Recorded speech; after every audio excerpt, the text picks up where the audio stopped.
Hello everyone, welcome to this lecture.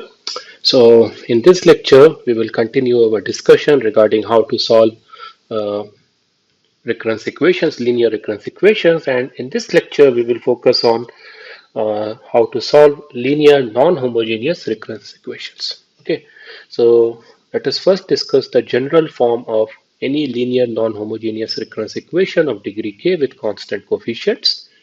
So the general form will be this.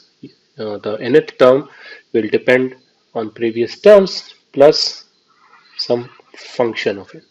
Okay, so here your coefficients C1 to Ck are real numbers. They could be 0 as well, but the only restriction is that Ck is not allowed to be 0. That means the nth term definitely depends upon the n minus kth term, and that's why the degree of this equation is k. Okay, and f of n will be a function of n. That's why it is called a non-homogeneous recurrence equation. Okay, so some examples of recurrence equation in this category are as follows. So in this equation, your f of n is 2 power n. In this equation, your f of n is n square plus n plus 1 and so on. Okay. It turns out that unlike linear homogeneous recurrence equations of degree k, for which we have a standard method of finding the general form of any solution, we don't have any standard method for solving the non-homogeneous recurrence equation because we don't know what could be the structure of this function f of n. But it turns out that for some specific form of this function f of n, we have some well-known methods, and in this lecture we will discuss those methods. Okay, so the first thing that we do while solving the linear non-homogeneous recurrence equation is the following. We form what we call as the associated recurrence relation, associated homogeneous recurrence relation to be more specific, and this is obtained by chopping off this f of n function. Okay, so if I chop off this f of n function, then whatever recurrence relation I am left over with, that is called as the associated homogeneous recurrence relation. It will be of degree k, and then we know how to solve this, right? We have seen extensively in the earlier lecture how to solve a linear homogeneous recurrence equation of degree k. The general form of it can be obtained by using those methods. So let the solution be denoted by this sequence whose nth term is a sub n superscript h, right? So this h denotes that it is the this sequence is the solution of the associated homogeneous recurrence relation. It may not satisfy the entire recurrence equation, right? So remember, we have to solve, or we have to find out a sequence satisfying the entire recurrence equation where f of n is also a part of the equation. But this sequence an superscript h is a solution only for the associated homogeneous recurrence relation. And then what we do is the following. We try to find out one of the solutions satisfying the whole recurrence equation, namely a sequence satisfying the entire recurrence equation, and we call that solution as a particular solution. Okay, so the sequence satisfying the entire recurrence equation, which is the particular solution, the nth term of it is denoted by a sub n superscript p. Then the claim is that any sequence which satisfies the entire recurrence equation, its nth term or the its nth term will be the summation of the nth term of the sequence satisfying the associated homogeneous equation and the nth term of the particular solution. That's the statement. Okay, so so what basically we are trying to say here is that once you have obtained one of the solutions satisfying the entire recurrence equation, then you can express any solution satisfying the entire recurrence equation in terms of that particular solution or one of the solutions that you have obtained and the solution for the associated homogeneous recurrence equation. Okay. By the way, if you substitute a n h to be 0, then you get automatically that b of n being a and p is also one of the solutions satisfying the entire recurrence equation, right? So we can derive any solution satisfying the entire recurrence equation for this from this generic solution. So let's prove this theorem. Okay, we want to prove that any solution satisfying the entire recurrence equation is of this form. Okay, namely its nth term is a summation of the nth term of the homogeneous recurrence equation or associated homogeneous recurrence equation plus the nth term of the particular solution. That's what we want to prove. Okay, so since an of p is one of the solutions satisfying the entire recurrence equation, we can say that its nth term is c1 times the n minus 1th term of that sequence plus c2 times the n minus 2th term of that sequence, and like that ck times the n minus kth term of that sequence plus f of n, right? Because that's what is the implication of saying that this particular solution satisfies the entire recurrence equation, right? And now, if there is another sequence whose nth term is b of n, and that is also one of the sequences satisfying the entire recurrence equation, then we get the implication that b of n is equal to c1 times b of n minus 1 plus c2 times b of n minus 2 plus ck of b of n minus k plus f of n. Okay, then what we can say is the following: if I subtract the nth term of the particular solution and the nth term of the B sequence, then the effect of f of n and f of n cancels out, and we get this property. And now, how can you interpret this property? You can interpret this property as if you have a sequence whose nth term is the difference of the nth term of the B sequence and the particular solution. And this sequence is now satisfying the associated homogeneous recurrence relation.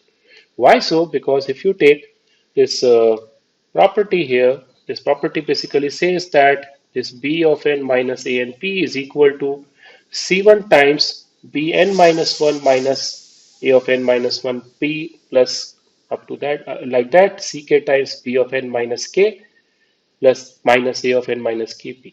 So you can imagine that you have now a sequence satisfying the associated homogeneous recurrence equation, because the associated homogeneous equation is that a of n, the nth term should be equal to c1 times the n minus 1th term plus c2 times the n minus 2th term plus ck times n minus kth term. Okay, and indeed you have a sequence satisfying this recurrence relationship, and the nth term of that sequence is basically b of n minus the nth term of the particular solution, right? So based on this, what we can say is the following: we can say that uh, the nth term of this sequence, which is basically the difference of the nth term of the B sequence and the nth term of the particular solution, is a solution for the associated homogeneous equation. And since we have used the notation an superscript h for denoting the solution for the nth term of the sequence satisfying the associated homogeneous equation, we get the implication that any sequence satisfying the entire recurrence relation, its nth term is basically the summation of the nth term of the sequence satisfying the associated homogeneous recurrence relation plus the nth term of the sequence satisfying the, or the nth term of the particular solution satisfying the entire equation. Okay, so that proves our theorem. Okay, so coming back to the method for how to solve linear non-homogeneous recurrence relation, the first step will be to solve the associated homogeneous equation, which is easy because the associated homogeneous equation will be of degree k, and we will know how to solve it because we have seen extensively how to solve linear homogeneous recurrence relation of degree k. So say the general form of the solution or the general form of the solution satisfying the associated homogeneous equation is this. The step 2 is the difficult part, namely coming up with a particular solution satisfying the whole equation. And this is the challenging task, challenging part of coming up with the general solution satisfying the entire equation, right? So remember, we want to find out the general form of any solution satisfying the entire recurrence equation, and for that we need one of the solutions satisfying the entire equation, right? You might be wondering that if we can find out one of the solutions satisfying the entire equation, why we are bothered to find others solutions satisfying the other equation.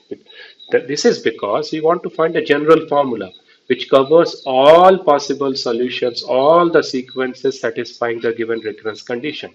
Remember, a recurrence equation can have infinite number of solutions if I don't give you the if I don't give you the initial conditions. So I would like to find out a general formula, a general form of the solution which covers all possible sequences satisfying the given non-homogeneous recurrence equation. Just finding one of the solutions is not sufficient. Okay, that's one of the sequences satisfying the entire equation, but I might be interested to find out other sequences as well. And that's why we need the particular solution. So for finding this particular solution, we don't have any well-known methods or rules. We do it, I try to find out the particular solution using what we call as trial and error. And this trial and error method becomes uh, easy for some specific forms of this function f of n. We will see those specific forms. And assuming that we have obtained one of the particular assuming that we have obtained a particular solution, then we can write down the general solution as the summation of the homogeneous associated homogeneous equation and the particular solution. So that's the method for solving non-homogeneous linear non-homogeneous recurrence equations. Okay. So now let's see how we can find out the particular solution for some specific forms of f of n function using the trial and error method. Okay. So let's take this example where my f of n is 2 times n. Okay. And this is equation of degree, the associated homogeneous equation is of degree 1. So I can solve it. Okay, the characteristic equation will have only one root, namely 3. So the general form of the associated homogeneous equation will be this, where alpha is some constant, unknown constant. Okay, and now we have to find out a particular solution satisfying the whole equation. So for that I will make some guess about the particular solution. So in this case, I observe that my f of n is a polynomial of degree 1. Okay, because my f of n here is 2 times n, which is a polynomial of degree 1. So I make a guess that let my particular solution be a polynomial of degree 1 for some constant c and d. I don't know the exact values of c and d. I am just guessing that let this be the particular solution. And now I have to check whether my guess is correct or not about the particular solution. How do I check whether my guess regarding the particular solution is correct or not? Well, I have to check whether there exist values of c and d such that if I substitute those values of c and d in my guessed particular solution, then it satisfies the entire recurrence equation. So let's do that. In order that c times n plus d or a sequence whose nth term is c times n plus d satisfies the entire recurrence condition, this relationship should hold, right? Namely, the nth term should be equal to 3 times the n minus 1th term, and the n minus 1th term, as per my guess of the particular solution, will be this plus the function of n. And this relationship will hold if c is equal to minus 1 and d is equal to minus 3 over 2. How do I get these values of c and d? Well, basically, uh, I rearrange the terms here.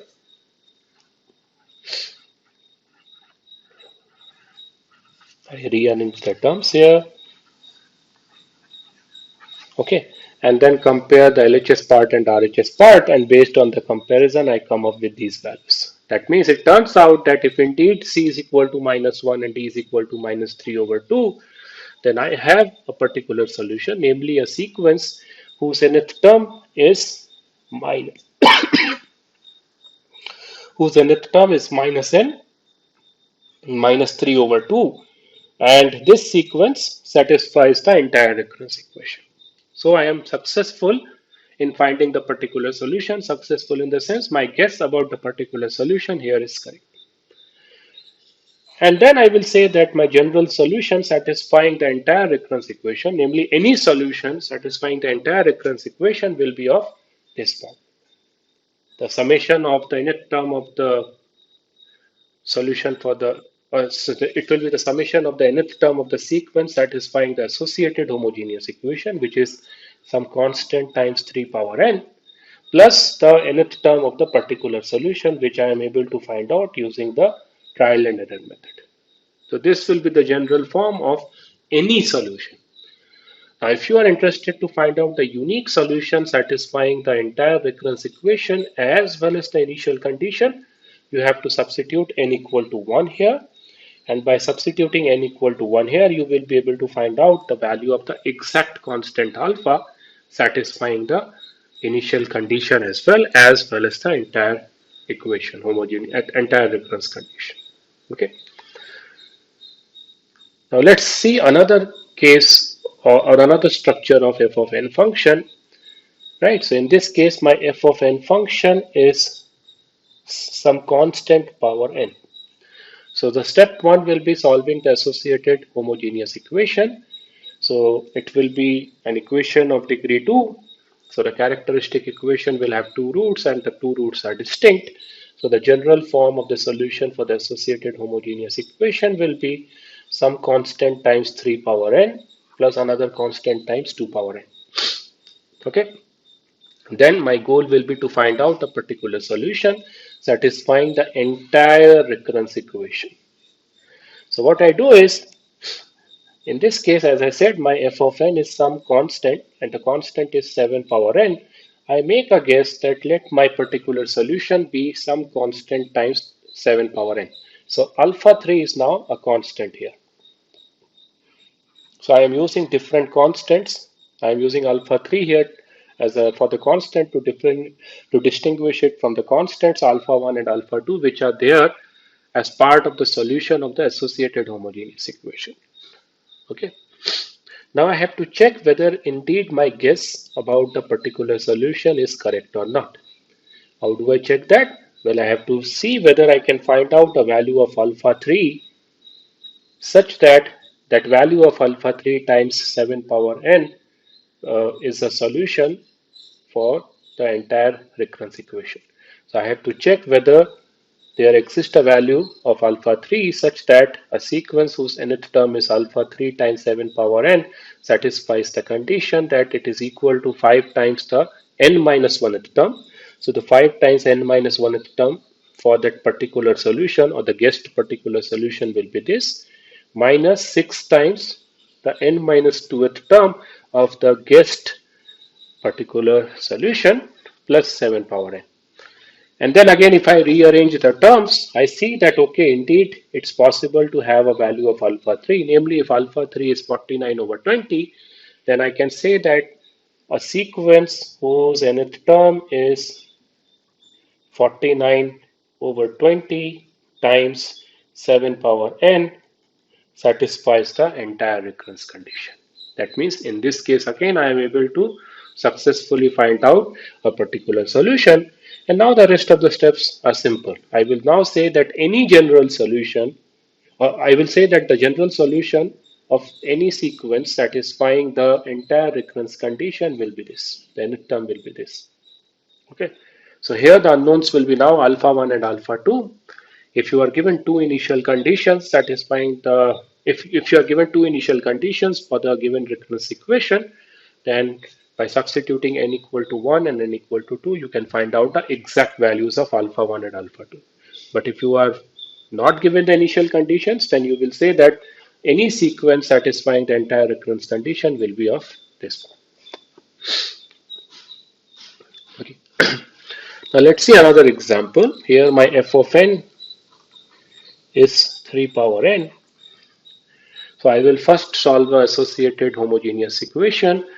The solution will be this. This is because 3 will be the characteristic root and it will be repeated 2 times. So that's why the general form of the associated homogeneous the general form of the solution for associated homogeneous equation will be an unknown polynomial of degree 2 followed by the characteristic root raised to power n. Step 2, I have to find out a particular solution. So as I did in the previous example, my guess will be that the particular solution is some constant times 3 power n. And now if I proceed to check whether my guess about the particular solution is correct or not, I have to check whether I can find out a value of alpha 4 such that this condition hold. Namely, the nth term of this particular solution should be equal to 6 times the n minus 1th term of the particular solution minus 9 times the n minus 2th term of the particular solution plus 3 power n. And now if I rearrange the terms and try to solve and come up with a value of alpha 4, you will see that I can't find the value of alpha 4. There exists no value of alpha 4 such that this condition hold. I can't do that. Okay. Then where I'm going wrong? Right. It worked for the previous example where my f of n was 7 power n, but then why it is not working here? Well, the reason it is not working here is that your f of n is 3 power n and 3 is also a characteristic root.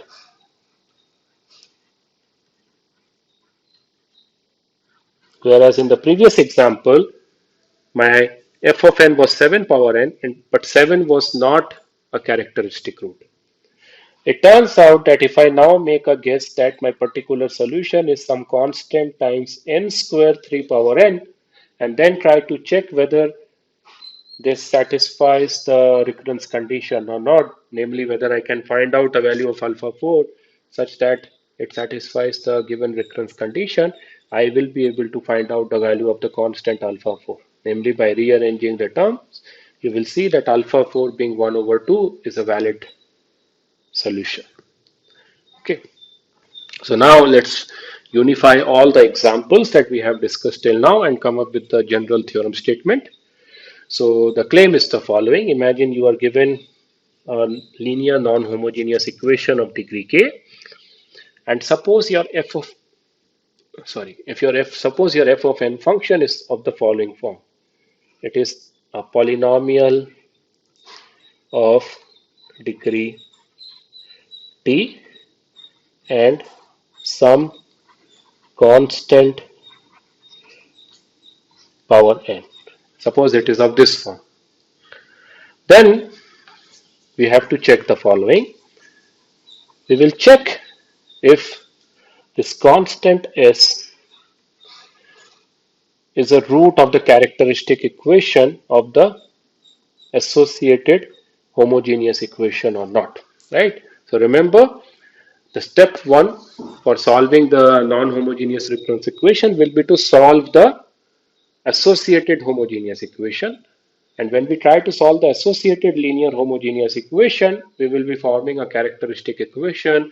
So it will have characteristic roots, right? So we have to check whether the constant s, which is occurring in the function f of n, is one of those characteristic roots or not. So it could be either a characteristic root or it may not be a characteristic root. So if it is not a characteristic root, then the theorem states here that the particular solution of the form a polynomial of degree t followed by the same constant s power n is a valid particular solution. Namely, any sequence whose nth term is this value will satisfy the entire recurrence equation. This is for the case where the constant s is not a characteristic root.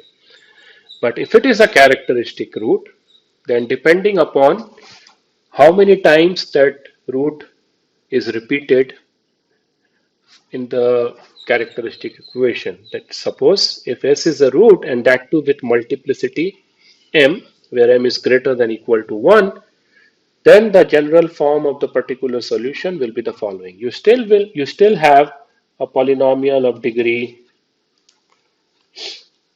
t, and then you also have s power n, but you also now need n power m. Right, so that's the difference between case 1 and case 2. In case 1, you don't have this n power m. This is not there.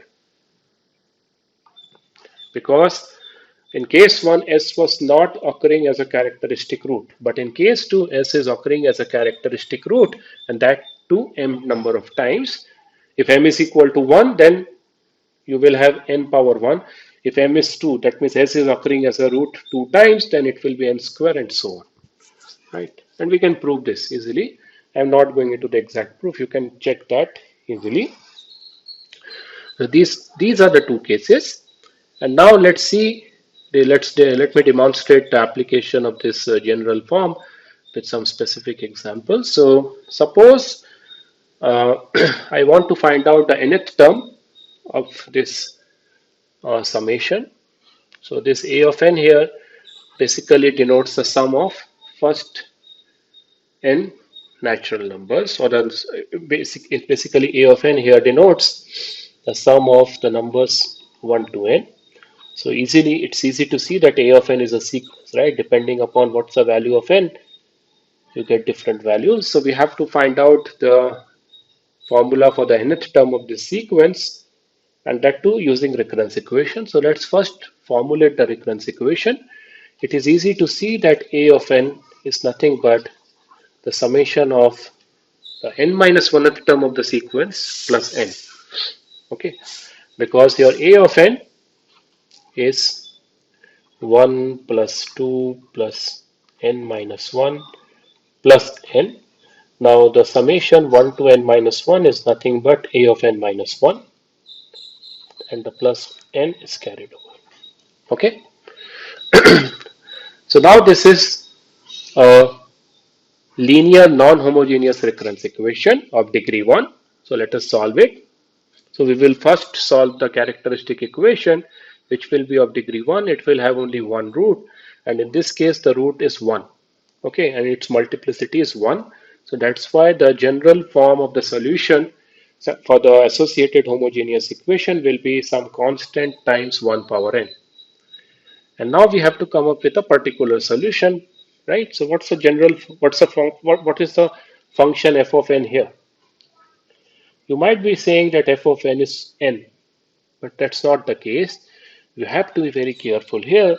Even though explicitly you will see that f of n is just n, but I can always say that there is an implicit 1 power n which is there in the f of n function. And why I am taking this implicit 1 power n? This is because I am in the case where this constant 1, which is implicitly present in f of n, is also occurring as one of the characteristic roots, right? Otherwise, I would not have considered this implicit 1 power n. I could have simply ignored it. But since one is a characteristic root, and the same constant 1 with power n is occurring in the function f of n, I have to be careful. So now, if I use the general form, if I use the result that I stated for the general form of the particular solution, my f of n here in this case is a polynomial of degree 1 multiplied by 1 power n. And this 1 is a characteristic root with multiplicity 1. So that's why there will be n power 1 outside in the particular solution, right? Followed by a polynomial of degree 1 followed by 1 power n. Now this 1 power n I can ignore. Okay. So this will be the general form of the particular solution. And now I have to find out the values of alpha 2 and alpha 3 satisfying the particular solution. That means I have to check whether my guess regarding the particular solution is correct or not. For that, I have to check whether this guessed particular solution satisfies the entire recurrence equation. For that, I have to check whether a and p is equal to a and p minus 1 plus n into 1 power n. Check this and try to find out the values of alpha 2 and alpha 3, and it turns out that by solving and rearranging the terms I will get the values of alpha 2 and alpha 3. That means my guessed particular solution is correct. And now if I have the guessed particular solution, I can say that the overall solution will be the summation of the nth term of the associated homogeneous equation plus the uh, solution for the particular nth term of the particular solution. Okay, so this will be the overall solution. If you want to find out the exact value of this constant alpha 1, you can use the fact that a of 1 is 1. You can have an initial term and then substituting n equal to 1, you can find out the exact value of this constant alpha 1. Okay, so that brings me to the end of this lecture. So these are the references for today's lecture. Just to summarize, in this lecture we discussed how to solve linear non-homogeneous recurrence equations of degree k. The general form of the general solution is obtained by solving the associated linear homogeneous equation and getting a particular solution. And coming up with the particular solution is done by a trial and error method, but it becomes methodical if you have the f of n function in some specific form. Thank you.